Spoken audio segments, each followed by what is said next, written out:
Hetepu, peace and blessings. I hope everyone is doing well, especially in these festive times. I know a lot of people are doing their shopping and, house cleaning and so forth.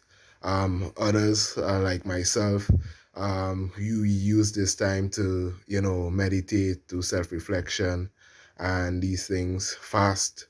So everybody celebrate, this time of the year differently. But regardless, I just hope that, all the best. I know this year has been a tough year for a lot of people. Um, I myself has been faced with a lot of challenges this year. But in the end of the day, we just gotta overcome and grow from these challenges and to be better individuals, firstly and foremostly. This morning, I would like to talk about, you know, it's something that I've been observing and assessing for myself, as well as, in self contemplation, that is. And, the whole idea of the origin of sin. I know many of us would have heard about the original sin.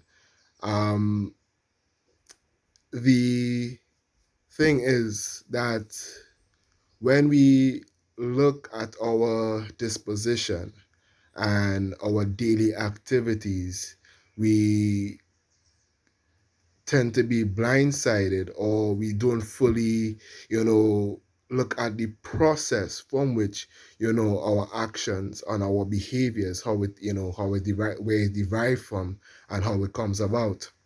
Now, we've been told about, the story of Adam and Eve, um, where we thought where, the original sin came from. The story about, the serpent in the garden that influenced Eve, who then influenced Adam, was the cause, the source of sin in man today.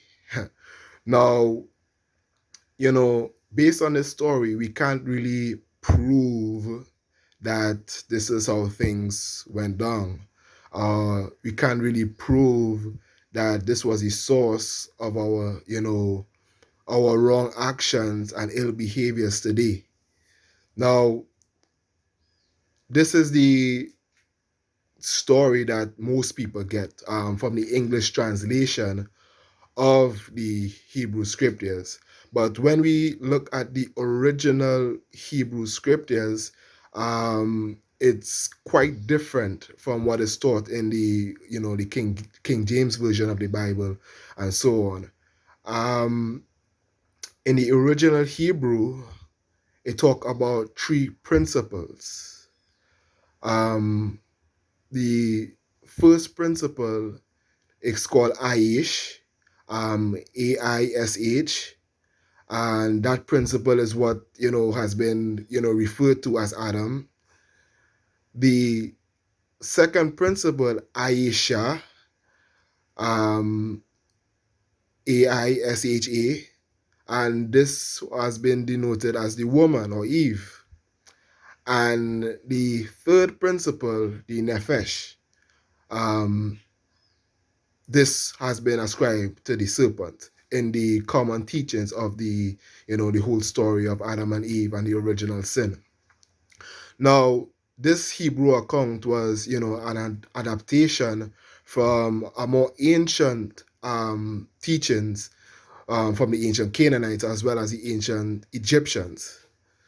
Now, these three principles, Aish, Aisha, and Nefesh, you know, is not not relating to people or actual people who existed in some time in history, but it talks about ever-present principles that make up our psyche, that make up our spirit. Now, Nefesh, I'll start with the third principle, which relates to the serpent in the story that is given, relates to the animal soul. It is translated from the Hebrew as the animal soul, the animal spirit. This refers to the electromagnetic body, which manifests through the more primitive part of our brains, the reticular complex or the reptilian brain. You see the correlation there. And, it relates to our impulses and our emotions. Now, you know, you will say, Declan, what you mean by, Nefesh, it relates to the serpent of the garden. Now, if we are to be sensible about it, we know that snakes do not talk. So the story that is commonly taught, there are a lot of holes, there are a lot of things that need explaining. Because if we are to take it literally, we might be confined to an insane asylum because, those things don't really make sense. But when you look at it from the original source, you see that nefesh, or the animal soul, or that electromagnetic impulse that animates our body, we can see that, this is not something that happened in the past, but it's something that is reoccurring throughout our daily lives. So, nefesh, or the impulse, our electromagnetic impulse tends to stimulate, Aisha, which was a principle that symbolized our imaginative faculties. It is a symbol of the images that come into our sphere of awareness. Whereas Aish, or what was, the man, or what they call Adam, refers to that verbalized thinking and that rationalized aspect, in which way we communicate. Not only communicate to others, but communicate to ourselves, how we interpret a certain situation and so on. So the principle of Nefesh, Aisha, and Aish is nothing more of, a situation where the impulse, or the nefesh, or the serpent, stimulates that energy, stimulates that emotion, which in turns stimulate our imaginative faculty. And when we in that imaginative state, in that state of trance, that what we imagine tend to, strengthen that force. It tend to strengthen that emotion. And in turn, our imaginations and our feelings and our impulses tend to, influence how we communicate or interpret a situation, and how we, rationalize the situation to ourselves. Now, I'm going to use an example. Let's say, um, you're a family man, you're happily married, and, one day at the gym, you come across this fine looking young lady, and, immediately you get an impulse. You get an attraction to this woman who's not your wife. But, besides the impulse, immediately you might get images of yourself being in a romantic situation with this woman. You might get yourself, catch yourself um, fantasizing about being with this woman in a sexual manner, and so on. And, then you start rationalizing to yourself, hey, she's a really beautiful woman. I'm falling in love.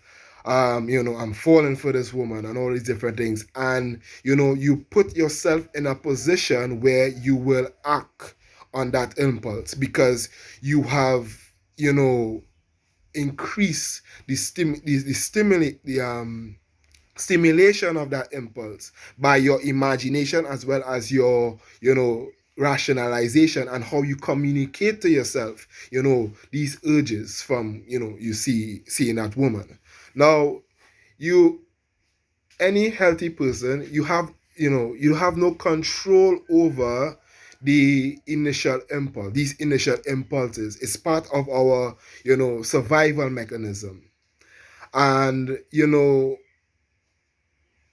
the the imaginations or the imagery that comes into our sphere or into our sphere of awareness, is something that comes automatic. It is not a choice of ours.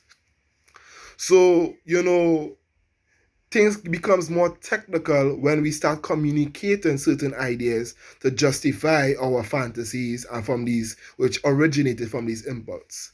So, another example is, let's say you choose to be on a specific diet, and someone present to you a chocolate cake which goes against your diet, and once you see that chocolate cake, you get the impulse, the hunger or the desire for that chocolate cake. But, you know, immediately you start fantasizing about eating that chocolate cake. Then you start justifying to yourself, chocolate cake tastes so good. Or is that person's fault for bringing, chocolate cake in your presence? And all these things. And then you eventually, and, you start communicating yourself saying that, okay, well, I'll start my diet next week or tomorrow. So, with that, you give into the temptation of eating a chocolate cake, which goes against your diet. Now, you will say, Declan, what this have to do with sin?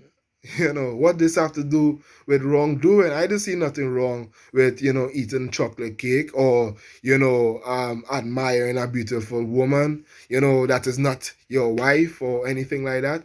But, you know, the problem arise is where we become, become controlled by our impulses, and our these automatic, reflex conditionings, slipping into a state of fantasy and, rationalization of our impulses. Because these things tend to lead to a lot of trouble. We put ourselves in a position where we unable to control our persons, to control ourselves, in any particular situation.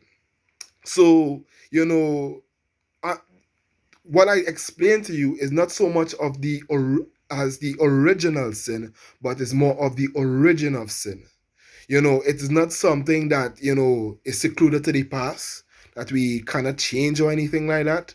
But it's something that we experience in our daily lives, and this is something that you can verify for yourself. You can verify being in a situation where somebody says something to you and you get that impulse that to be angry at that person. Then you start visualizing or fantasizing knocking that person over the head, and then rationalizing to yourself, hey, that person said something that hurt my feelings, so I'm justified for my actions, and then end up doing the actions and being accountable for the consequences of those actions. So, we though we cannot, prove what we are commonly taught about the original sin. I'm not here to bash anybody belief system. You could believe something, but the thing is, can you prove it? Now, what I present to you is not something for you to believe. It's something for you to, look at and, you know, observe it in your daily living. Observe the process, for your actions, actions that, may be, devoid of any reasoning or anything like that, it comes spontaneously, and see how it affect your life. You know, the wrong or the quote unquote sin is not, in terms of, giving in to eating a piece of cake, there's no harm to that. Or no, maybe you might get some harm to your health, but the underlying problem is being, controlled by these impulses, by these automatic reflex actions that, that lands us in a lot of trouble. A lot of people find it hard to give up habits, to give up, perpetual actions that is destroying their life, destroying their health, destroying their marriages, destroying their relation with other people. So, take into context my message this morning about the origin of sin. I want you not to just hear what I say and believe what I say.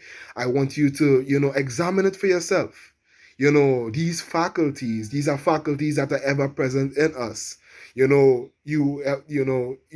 questioning that, if there was a time that snake used to talk, the serpent talks to us every day, but not in English or not in words, but by that, that force, that impulse, that influence our behavior, that influence our actions, to make us do wrong things and things that that are detrimental to our lives and our happiness and well-being.